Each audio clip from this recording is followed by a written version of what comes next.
রাজশাহীতে রয়েছেন আমাদের সহকর্মী, আমরা জানবো তার কাছ থেকে ভোটের খবরাখবর মতিউর মুর্তজার কাছ থেকে। মুর্তজা, আমরা দেখতে পাচ্ছি আপনার পিছনে বিপুল পরিমাণ লোক সমাগম রয়েছে, কি বলছেন তারা? ভোট পরবর্তী প্রতিক্রিয়া কি তাদের?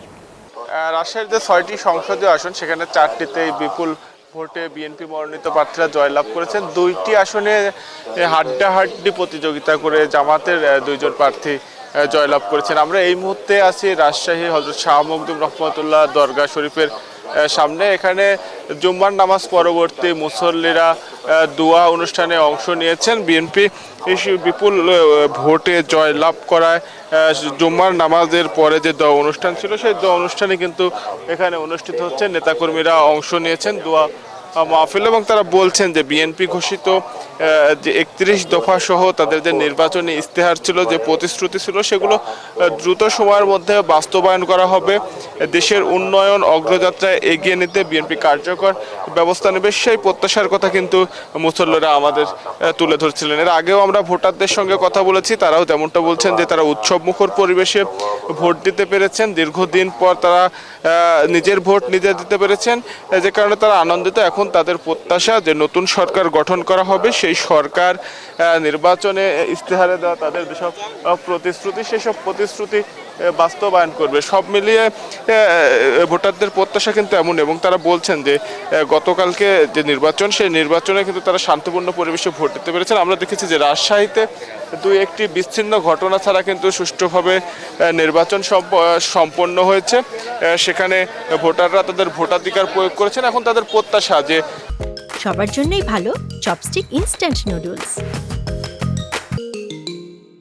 31 দফা যে প্রতিশ্রুতি, কৃষি কার্ড, স্বাস্থ্য কার্ড, যুবকদের কর্মসংস্থান সৃষ্টি, সব কিছুই এখন বাস্তবায়ন হবে এবং অতি দ্রুত সময়ের মধ্যে বাস্তবায়ন শুরু হবে এমন প্রত্যাশা করছেন ভোটাররা, এবং সেই দাবি কিন্তু তারা জানিয়েছেন। এই ছিল রাজশাহী থেকে সর্বশেষ। সিলেট থেকে আরও খবর জানাতে যুক্ত হচ্ছেন সহকর্মী নাজাত। আমরা যাচ্ছি নাজাতের কাছে। হ্যাঁ, ধন্যবাদ। আচ্ছা, আপনি যেমনটি বলছিলেন, সিলেটেও কিন্তু শান্তিপূর্ণভাবে আসলে সুষ্ঠু নির্বাচন অনুষ্ঠিত হয়েছে এবং সিলেটের যে 6টি সংসদীয় যে আসন আছে তার মধ্যে 5টিতে কিন্তু বিএনপি বিজয় লাভ করেছে এবং 1টিতে কিন্তু জামাত জোটের প্রার্থী নির্বাচিত হয়েছে। এবং সিলেট বিভাগের কথা যদি বলি, 19টি আসনের মধ্যে 18টিতে কিন্তু বিএনপি জয়লাভ করেছে। আমি একটু যদি কথা বলার চেষ্টা করি, এখানে স্থানীয় যে নেতাকর্মী আছেন, আমার সাথে আছেন সিলেট মহানগর বিএনপির যে সেক্রেটারি, তার সাথে কথা বলার চেষ্টা করবো আসলে কেমন নির্বাচন হলো এবং প্রত্যাশা কেমন ছিল, কতটা চ্যালেঞ্জিং ছিল।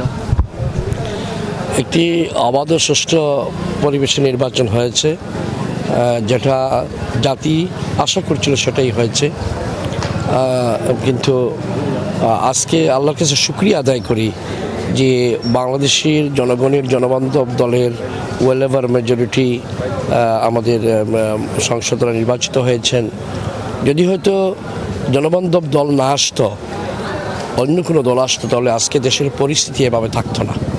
এটা আপনার মাধ্যমে দেশবাসীদের চ্যালেঞ্জিং অবশ্যই ছিল, কারণ যেখানে টাকার খেলা ছিল, যেখানে যারা বিএনপির বিরুদ্ধে সকাল থেকে রাত্রি পর্যন্ত অপপ্রচার চালিয়ে গিয়েছিল, বিএনপি ভালো না খারাপ জনগণ দেখিয়ে দিয়েছে। বিএনপি জনবান্ধব দল, শহীদজার দল। বিএনপি এদেশের বাংলাদেশের মানুষের জনগণের শিক্ষা, স্বাস্থ্য, কর্মসংস্থান, ন্যায় বিচার, আইনের শাসন সব কিছু বিএনপি প্রতিষ্ঠিত করতে পারবে। ধন্যবাদ। আমরা শুনছিলাম আসলে তার প্রত্যাশাগুলো, আসলে একই সাথে সাধারণ যে ভোটার আছে তারাও কিন্তু প্রত্যাশা করছেন যারা নির্বাচিত হবেন, ক্ষমতা আসবেন, তারা কিন্তু সিলেটের উন্নয়নে নজর দেবেন। সব মিলে এই ছিল আমার কাছে সিলেট থেকে সর্বশেষ খবর।